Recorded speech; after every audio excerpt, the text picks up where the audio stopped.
stone we can't even read, it's so old. But we can spray it and clean it.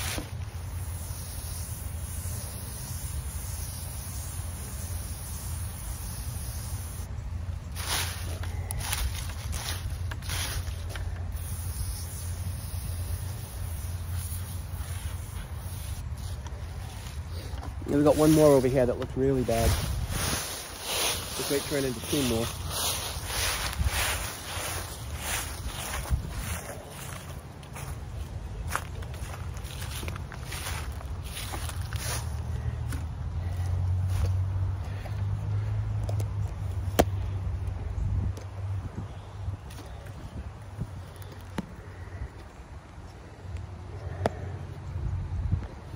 This person's name here is Almiron. Died in 1863. 23 years old. For all I know, this could have been a person in the Civil War. I really have no idea. So we'll spray him down.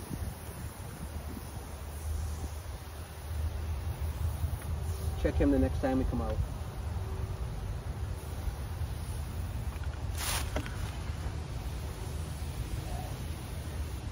I'm going to go out on a limb here and say that this grave has probably never been cleaned. This looks so old and dirty.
Poor person is missing the top half of the headstone, and it's nowhere around here to be seen, but it could be buried near the base of the grave somewhere, but I don't have the shovel with me today. And the last one right here. Williamson Trimble.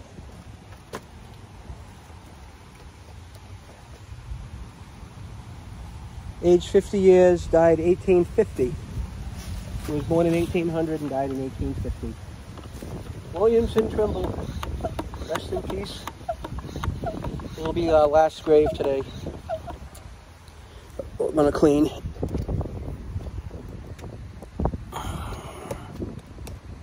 There you go.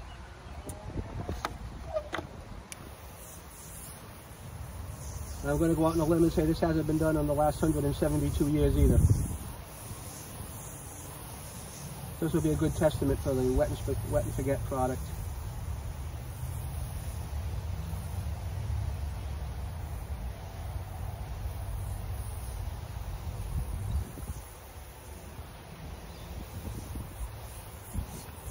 There's the front.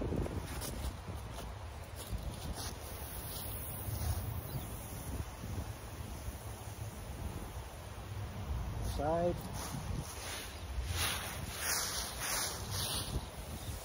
The other side. And the back. The back of this has a lot of, the back and top side of this has a lot of lichen on it. Which is, you know, that mold that grows sometimes.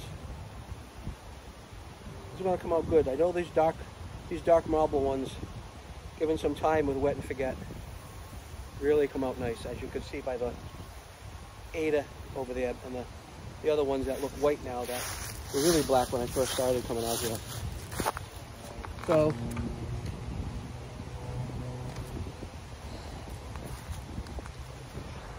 that's it for the grave cleaning today. When we come back, we'll check them out. probably check with me in 6 months. I'll post another video. I'll do a part 1 and part 2. So eventually when you do see this down the road, look for a part 2.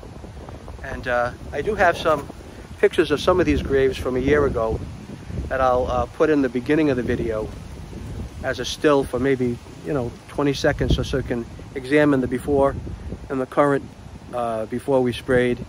And then after spray, they're not so pretty, but it's going to take a while for that product to dry and seep into the pores of the stone.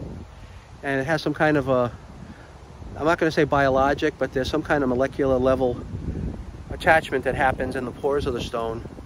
And the more it is windy, and the more it is breezy, and the more that it is rainy, keeps releasing whatever agent is in there to keep things clean. So that's it for today. Thank you. God bless you all.